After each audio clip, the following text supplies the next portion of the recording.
Sadie, thank you very much for giving us the opportunity to listen to your story. Thanks for having me. You're welcome.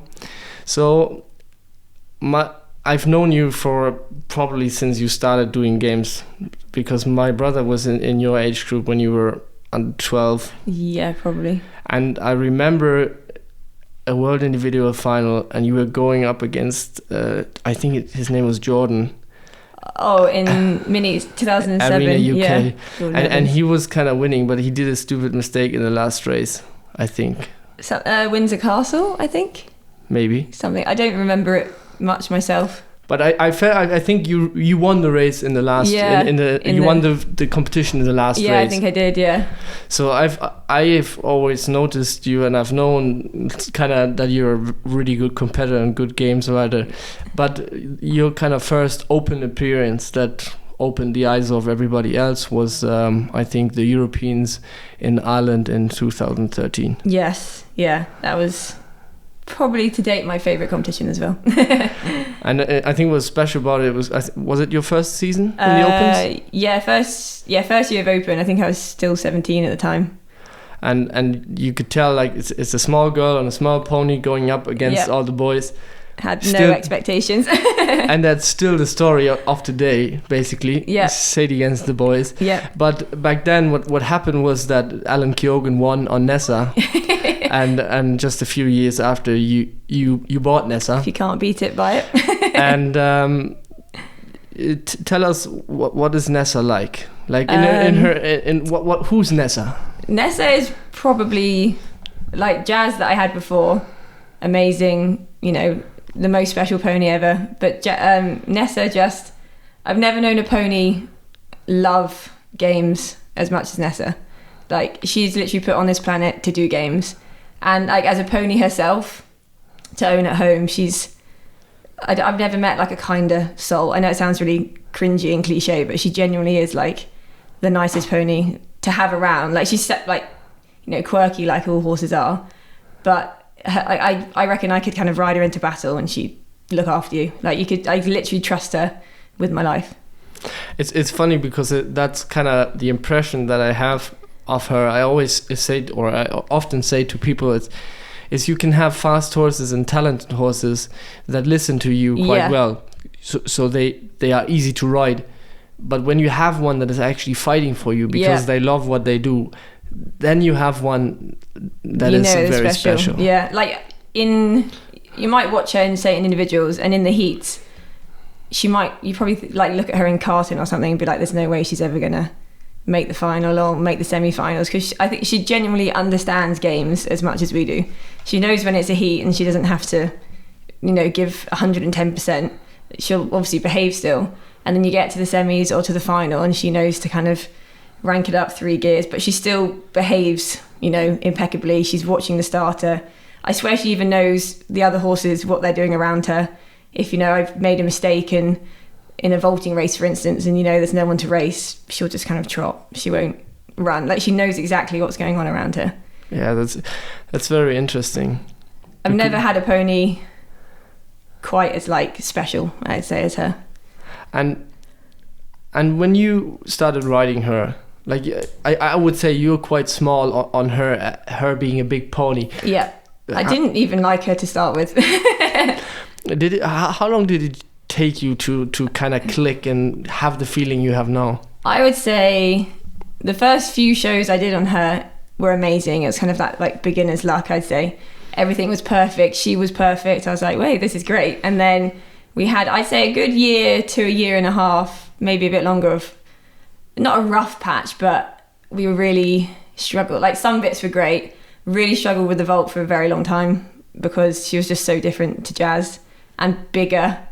And not that she was naughty, just a completely different style of riding to what Jazz was.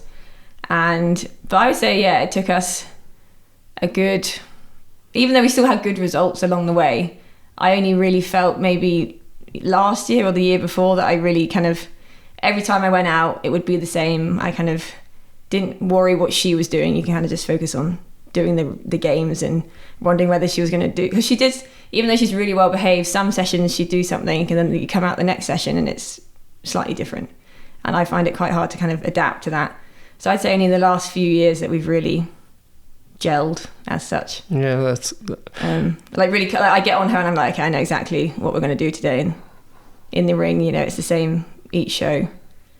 I can really like push her a bit more. Not that I wasn't pushing before, but I kind of have the confidence to really kind of get after and get the most out of her probably. Whereas before I was kind of a bit more of a passenger and kind of just letting her do it for me. How old is she now? She's just turned 21. That's quite old. Yeah. and it's easy for people that are watching from the sidelines to see, say, okay, now she's 20, she's 21. Yeah. You can see in the sessions she's slowing down. Yeah. But and then you get to the final and she'll go and win 3 mug in the world individual final. Yeah. And in a session, I can barely get her out of a trot sometimes. Another horse that is like similar, I would say, is Colin Starr. It's every year they go like, okay, it's slowing down. Yeah, and they kind of fool you. And then, obviously, in the final, there's no feeling of slowing down. Nothing whatsoever. They're like the last 3 maybe individuals that I've done on her in the like when we've got to the final, she has probably gone up about 10 gears compared to what she has done in the sessions and even the semi-finals. Yeah, she just knows. I only had to experience it once. Yeah. Back when I was on Rocket, it was just okay. Here, wasn't it? Yeah. You don't have to worry about another horse being faster, so that's not a problem. But when I was riding Safira, that was against Nessa. Luckily, you missed the put in, and we didn't come close to a runoff. I was going for the 3rd second on the trot. Yeah, talking about seconds. I when I talk to you and when I see you, it looks like a disappointment. But I think when I think about it, it's if it's a girl or if it's a boy, it doesn't really matter. But if you have somebody that consistently is always at the top, always delivers, it's something special. And obviously it has been with Nessa. Yeah. So it's the two of you. I think it's more not the disappointment. It's like when I go to an individuals like that, obviously it's great to have the like support from people, you know, you don't really ever expect it. And then when you getting, like for me, even getting to the semi-finals is an achievement. You get to the semi-finals, you get to the final, that's great. Like I kind of, obviously deep down you'd love to win, but I don't go like there thinking, oh, I have to win. Like just to get there is great. And then I think it's more afterwards, coming second at the time, ecstatic, you know, great. And then afterwards, kind of like on the way home, you're like, oh, if I hadn't have just missed that carton bucket, or which carton quite often seems to be the issue. You know, once you look back, that's sometimes when you think, oh, maybe, like I said, it's not disappointment as such. You're like, oh, maybe I could have just won it. Yeah. You know, that would have been like the fairy tale, but it's been close, like fairly close, and it just shows. Okay, unfortunately, last year you didn't come to this one. No, But I like an advice from me is when I look back, I listened to the Pony Games podcast, my own one. I listened to it because after I listened to Colin's, I said, okay, maybe I listen to my one and to see okay, what did I get wrong? Yeah. Then what I feel like is different now, and I think I didn't ride in 19, obviously 20 it was COVID, and 21, so I had 3 years of gap. Yeah. Coming from winning both big individuals. It like 3 years out of this competition didn't help me. No. And before I felt like, okay, I'm good enough, I'm able to compensate. But I feel like the knowing how fast you are, the precision of knowing exactly where you are is what I was slowly losing. Yeah. So that's my advice. If you somehow can, try not to have that period too long. Brexit and travel's made that difficult. Yeah, I think games really has changed since COVID and Brexit, unfortunately. Well, that's the reason why. Like I would have gone last year, but getting abroad is obviously difficult now for everyone, either way. Same again this year. It's just such a long way and so expensive, and with everything being abroad, you kind of have to weigh up. Decide which one you're going to take. It's just not possible to do everything, sadly. So for this year, which ones do you want to do? Which big shows? Well, I'm going to do the World Pairs, and then in my head, I wanted to do the European individuals on Nessa, because I still feel that she's got, you know, individuals in her. She doesn't feel like she's aging, and I feel like I've got to make the most of her while she's still going. And so I wanted to do the European individuals on her. But then I was doing world pairs on my other pony, April, and now taking 2 ponies abroad. It's more expensive. It's double the price, so I'm now torn as to what to do, really. I want to do the European teams as well. Teams and individuals in the same weekend again. Has it turned out well last year? It was exhausting running the show at the same time as well. Although riding maybe April and Nessa the other way round in teams and individuals, I reckon might be a bit easier. But like April last year, she was great, but being kind of not done competition at that level when she got to the final, not that she was naughty or anything, but she was just a lot, like, it was a lot for her to take in mentally. I was mentally exhausted, and I don't think we performed. We tried to watch the live stream, but it was difficult because we were riding in the final at the same time. And I haven't actually watched that final, like in a good version, but no, like not her fault at all. She didn't do anything wrong. Just for me to like, as the feeling of riding her compared to the sessions, you know, she was a bit more of like a robot, should we say, in the sessions. And then I think she was mentally tired and a bit more of an atmosphere. I was exhausted, and there's just like silly mistakes that, you know, you're not going to win. Like, and when Eleanor's riding faultlessly, like, you can't beat that, even if the mistakes weren't there. It's difficult to beat Eleanor on a good day. Yeah, exactly. And so, you know, the mistakes definitely weren't going to help my case. I mean, I was really pleased with the pony. You know, she was great. It's first kind of proper experience at that level. So no complaints from me. You think on the long run, April will be able to obviously not be the same as Nessa, but will she put you in the same place, being able to compete for the podium? Yeah, I think so. I think my issue at the moment is that, you know, Nessa's like the queen. So even though probably, and like other people might say it, particularly in some races, April probably is better.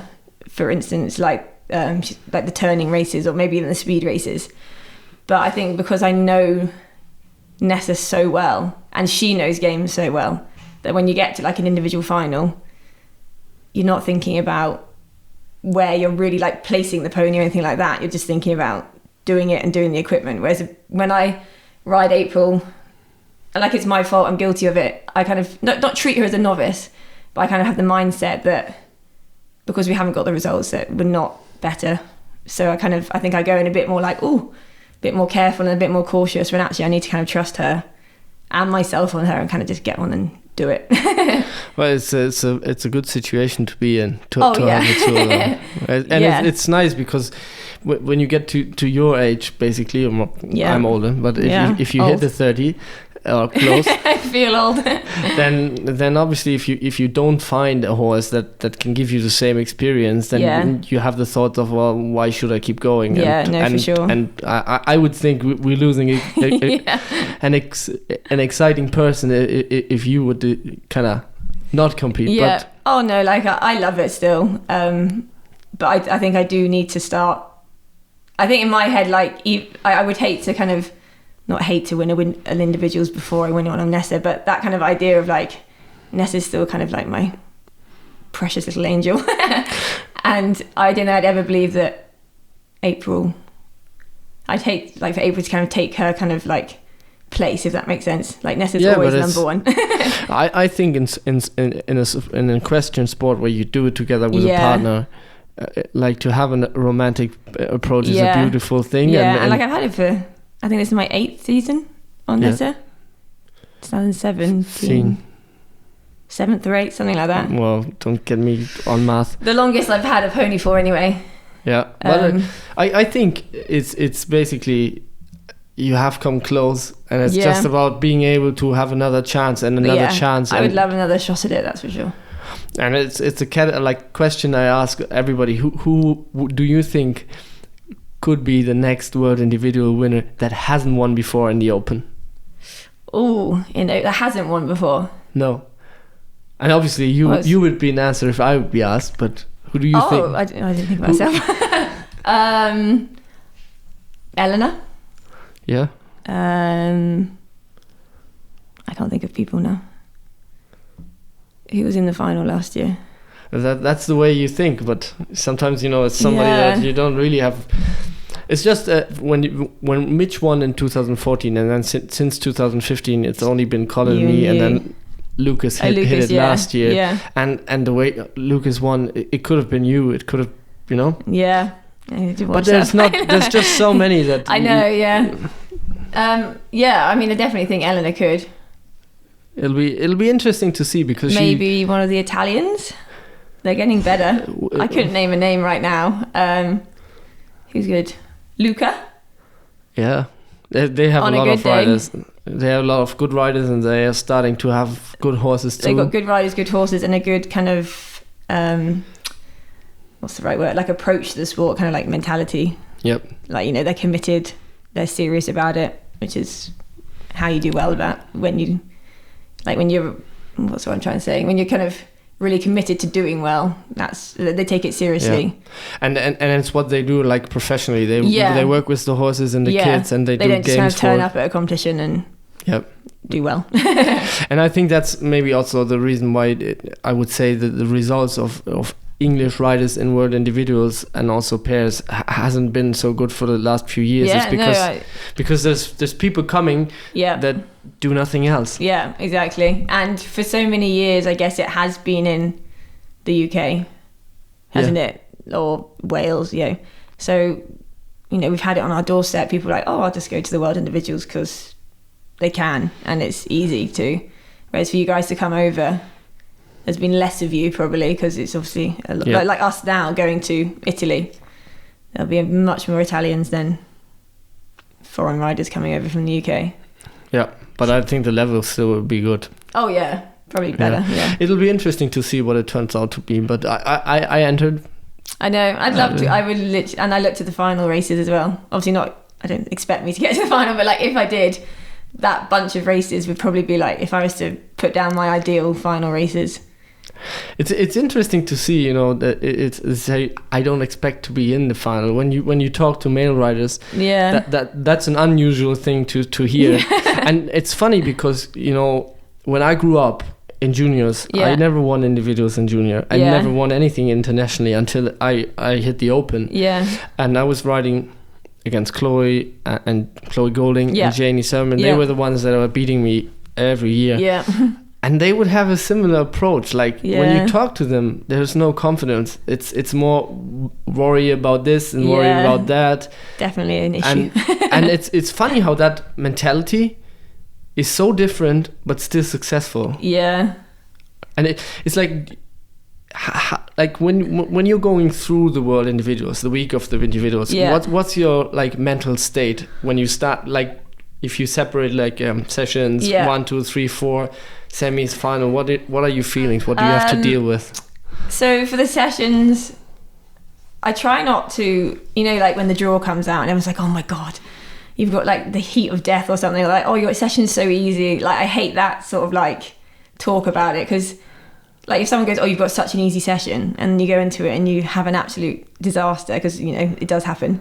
You look like a fool. And it's a world championship. It's never easy. Yeah, exactly. And especially like I found like more recent years, everyone's like, oh, you know, you're definitely going to make the final. You might even win, and kind of stuff like that. And it's, you kind of just don't want to assume, and then go into your sessions and be like kind of complacent, and that's when it all goes wrong. So kind of when it comes to sessions, I kind of just think, you know, if I want to win, I've got to beat all these people in the heats anyway. So let's try not to stress about that.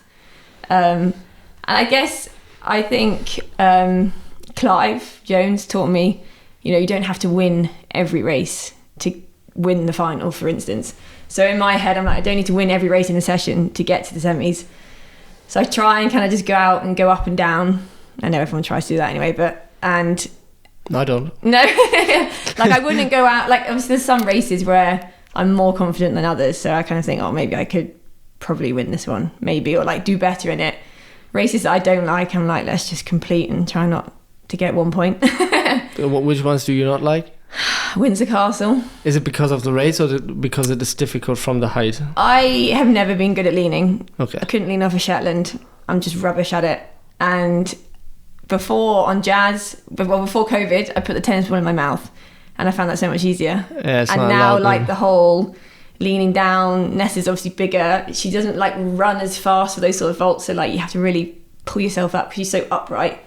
And it's just one of those races that, you know, I've never been amazing at. So like every time I do it, I'm like, oh, just not get 1 point. But then, okay, this year you might not go, but it's not in the final, so that's good. Yeah, see, and then like, so that's, and tyre. I hate tyre as an individual.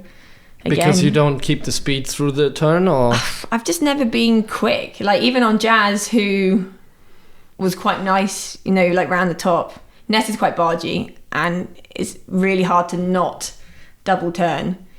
And I'm just, never had like a great success at it. Have you tried to implement like you're looking to do a quick double turn? Yeah. Because that's what I did That's on Rocket. what I go for on her now, but okay. She kind of like, she's really not rude, but like bargy, and then she's kind of a bit more polite, so like she doesn't have that quick, you know, some ponies will kind of barge around you and do the double turn to go home. So she's a bit more like, she barges you when you get off, and then she's kind of like trotting around you. So basically you get the worst out of the two versions of the race, unfortunately. Exactly, yeah. She's not like, I have to pull her around. She's not like, oh, she won't then barge through me to kind of run home. She's too nice in some ways. That's what you kind of need when you do the double turn. That's true. So I get through the heats, and then I find the semi-finals the worst.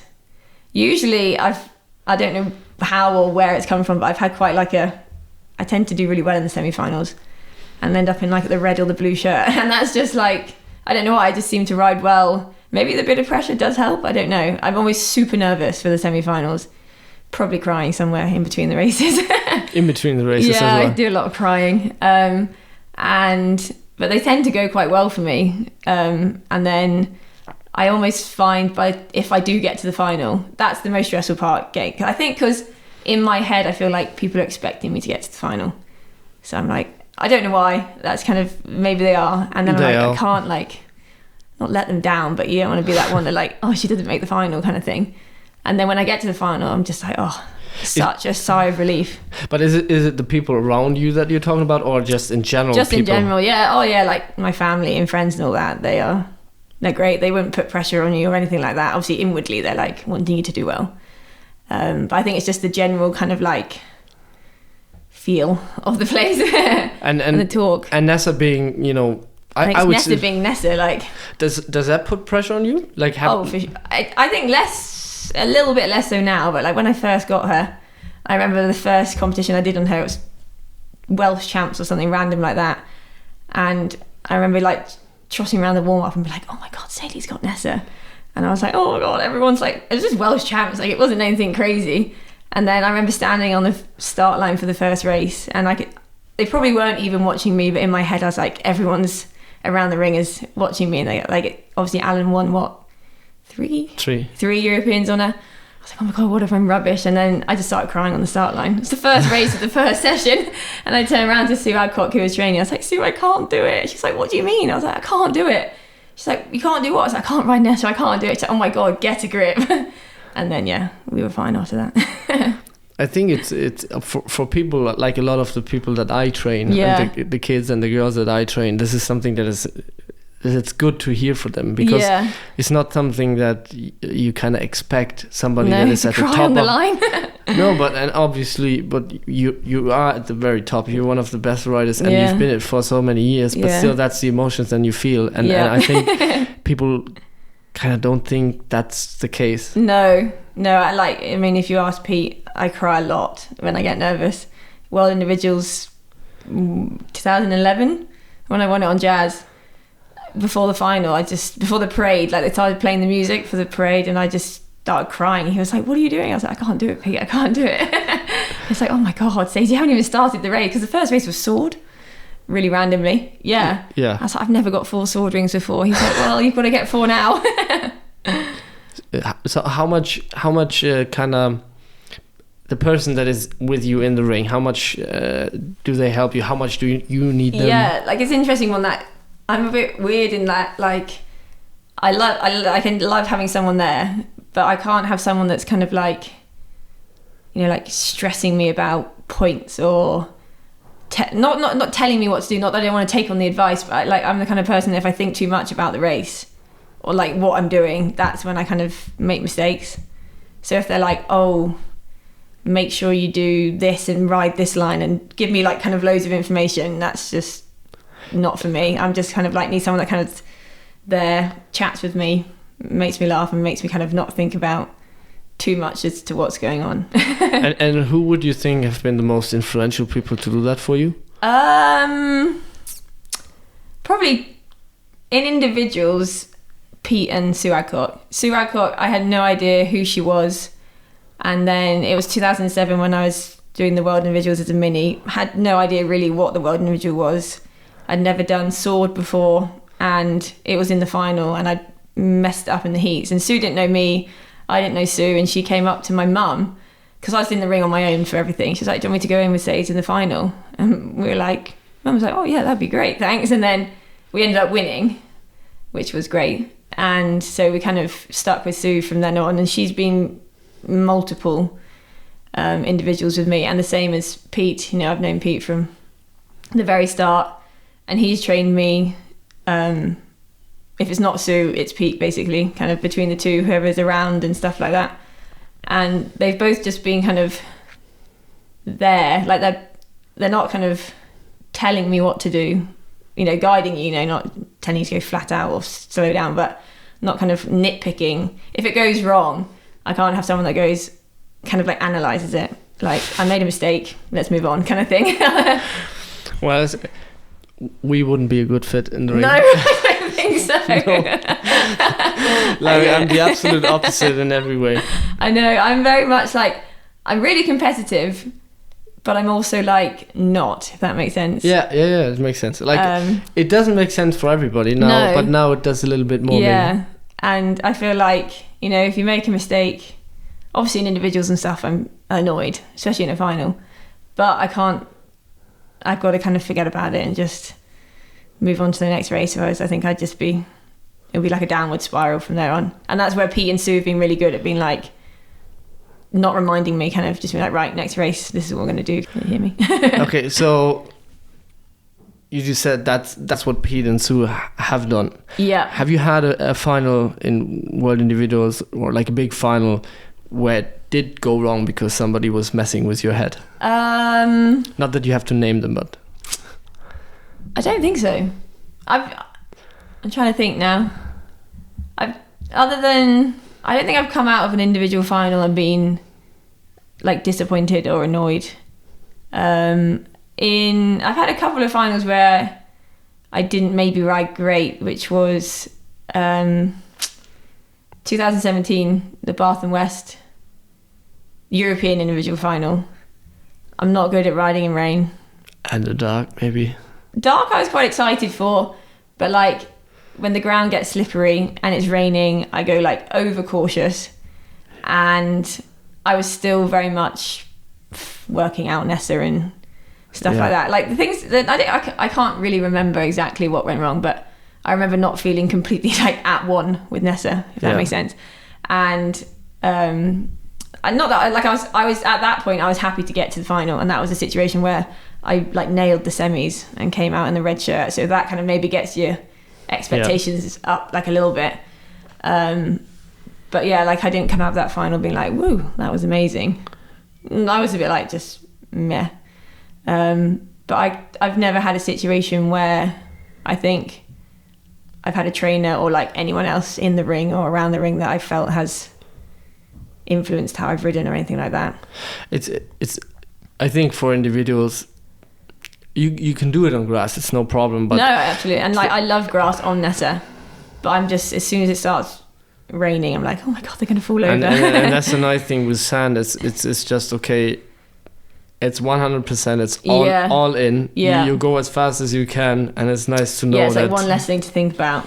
Yeah. I personally would love it on good grass. Yeah, because Colin wouldn't be. And coming. Nessa loves grass. Like good grass is like Newark, September. Yeah. Fastest, best she ever goes. Yeah, Newark is weird because horses just like the ring. Yeah, and like we had an individuals, I think it was British individuals, I don't know, 2018-ish, something like that. It was at Aston Le Walls on the grass, and it was rock solid.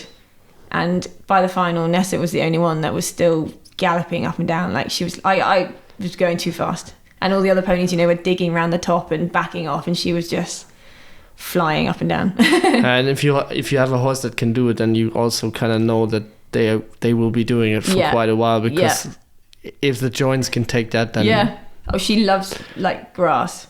She like grass arena. I'd ride her on over any other pony.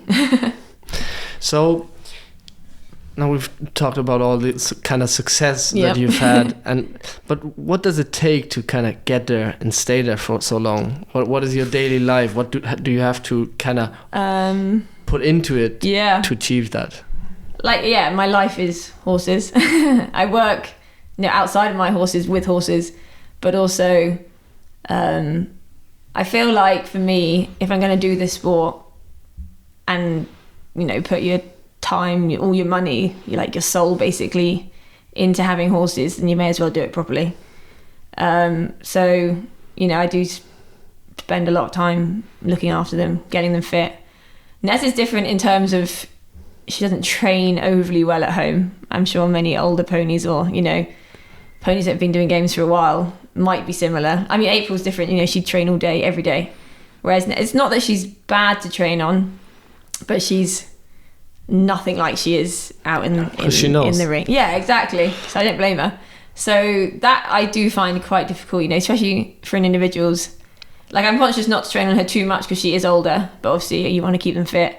But for me, if before the world individuals or something, I want to practice, for instance, Moton Castle or Tyre, she'll come around me lovely and stand in the ring for Tyre, and then just, you're only doing one turn. So it's really hard to kind of fine tune the bits that maybe are not so good back in practice. So I find I have to kind of do that on another pony. But I would spend every kind of extra hour that I have kind of working on the ponies or making sure that they are the best that they can be. So would you rate yourself to be a talented rider or a hard worker? Ooh. Talented is in games talented, or just... Yeah, just, does it come easy to you, or have you the success that you have it because of the work you put in? Or is it more that you're natural talented? I think it's probably an annoying answer, but a bit of both. I started riding when I was 7 or 8. I think I started doing games in the Pony Club kind of right away. And from as far as I remember, I don't remember much of my younger Pony Club years, but as far as I remember, I've kind of always been able to do games kind of decently. So I feel like maybe there's a small bit of natural talent in terms of doing the actual equipment and getting races right. And although I started maybe riding a bit later, I think it did kind of just naturally. And I think it's something where you kind of have to have a talent is to be naturally competitive. You can work hard to be able to do the technique, but the way you behave in the ring is kind of something that comes by nature or doesn't come by nature. Yeah, no, for sure. And I think I in sports in general, I'm kind of not crazy competitive. I kind of keep it to myself. If it goes badly, I'm oh, I still had fun. Kind of inwardly that was annoying.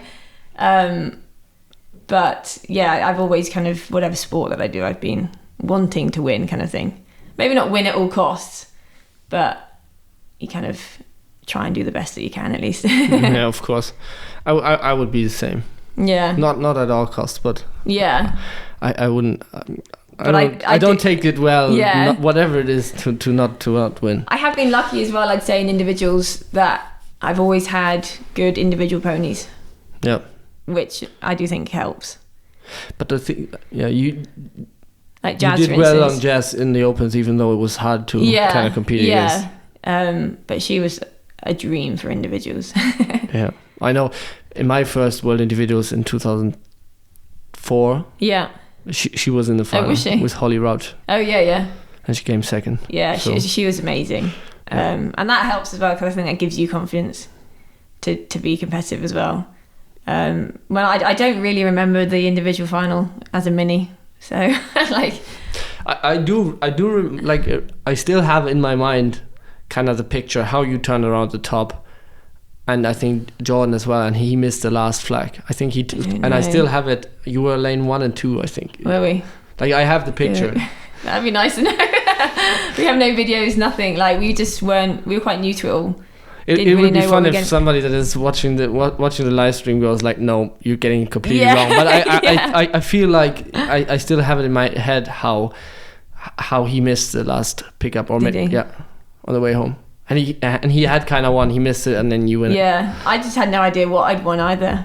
Like we just never done anything. In that age, you don't know. No, but no, I think I have been, I guess, naturally slightly gifted as a rider, maybe. Like I've been able to ride and do like all other disciplines as well. Yeah. Which helps, I think. Just have the balance. Yeah. And also, if you know the other disciplines, you kind of know a little bit also what do I do with what horse to get them fit, to get them happy. Yeah, like I know each horse is individual, and I'm a bit of a what's the word? A bit like picky about things. Like I like things to be perfect with the ponies, so kind of to me I'm like, oh no, that was rubbish, and then someone else would be like, well, that was great, but I was like, it didn't feel right, kind of thing. Yeah. So I think that helps kind of making them be as like possibly the best that they can. Might kind of take a bit longer, but you get the best out of them at the end of it, I think. Yeah. When you were growing up as a under 12, all the way, who were the kind of the riders that inspired you? Who were you following when you were a kid? Oh, I guess I think when I was younger, like under 12s, I didn't really, before I kind of got really into it, even though I won the world individuals, I don't think I really still kind of I get what you mean. Kind of what was ahead of me, obviously.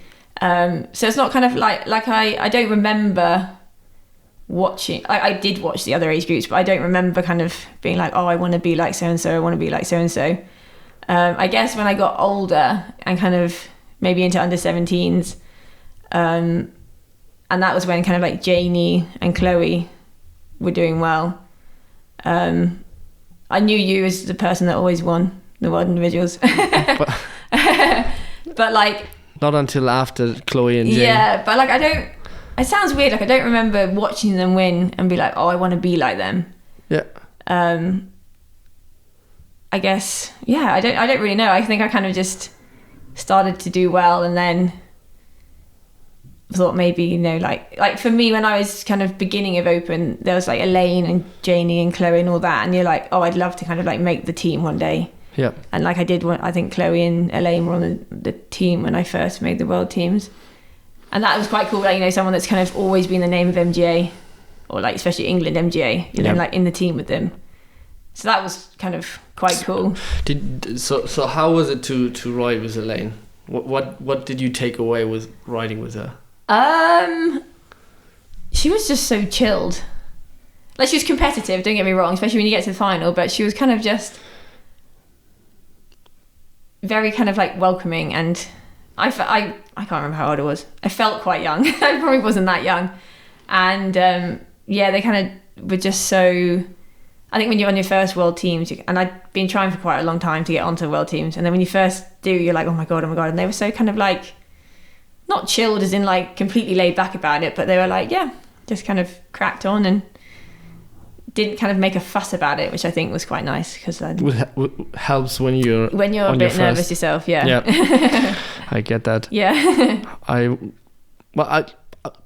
think I was in a similar situation. I had somebody who was always the person that I was looking up to, which is Mark in Germany. Yeah. I was looking up to him, but then I started being able to compete with him, and I was fortunate to have him as a rival for many years. Oh really? Yeah. And although he never went to world individuals, he was very, very talented, like in a Chuck Adcock way. Yeah. And I had a good rivalry for maybe 10 years with him, and that just helped me, because otherwise Germany doesn't have the same quality as GB had through all those years. Yeah. But just having that one person and that one German individual that you try to beat him just helped me to really push yourself a bit push more. myself enough to be able to compete with the best. Yeah. No, like I don't think I ever felt like, oh, I want to beat them. No. I don't think that's kind of, it is in me, but it's not in me at the same time. You don't want to beat them, you just want to win. Yeah, like you don't mind if they win because they're nice people and stuff like that, but like you obviously, I'd love to win myself. But and that's something that is nice about games, and I think it's not very different in other sports, but it's like we're all friends. Yeah, exactly. Like you want to win yourself, but you're happy for the person or people that beat you or win, kind of. Although when you're in the ring, like when you're in the race, you know, and somebody comes across the wrong way, there is a good bit of tension. Yeah, for sure, but only in the moment, and then afterwards it's kind of. But some people don't take it well. No. Like some people, you know, if you approach them the wrong way once in the ring, they're not forgiving. Yeah. You don't want them refereeing for you, that's for sure, or when you're in the session. Nope. No, I'm very much want everyone to be friends and get along. So to finish off, maybe, do you think you want to win the world individuals because you want it, or do you want it because that will be the fairy tale ending with you and Nessa? Definitely both. Like I'd love to win it whenever, but I would love to win it more on Nessa for the fairy tale ending. Sure. And that's just what we have in our head. Is what we envision. Like I feel like she'd know she's won it. Like I feel like she's back home being like, I want to win the world individuals. That sounds stupid, but like I just like for her kind of be like the whole career, I reckon, if she won the world individuals. And I bet Alan would be happy.